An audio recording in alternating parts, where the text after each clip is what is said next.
Salutare mea, eu sunt Marius, a.k.a. Tomix și bine v-am găsit la un prim episod pe acest canal. Pe acest canal va exista gaming. Nu știu cât de bună va fi calitatea, dar sper să o îmbunătățesc pe viitor.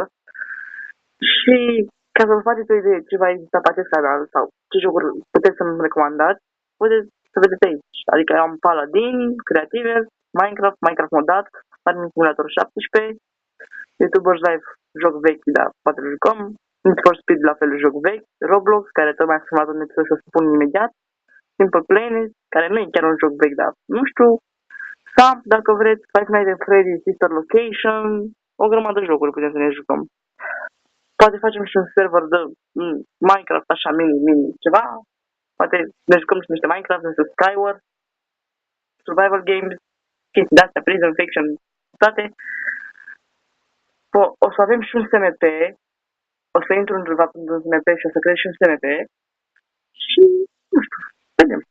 Până atunci, eu v-am lăsat, eu am fost Marius, a.k.a. Pumix și vorbim data viitoare. Bye!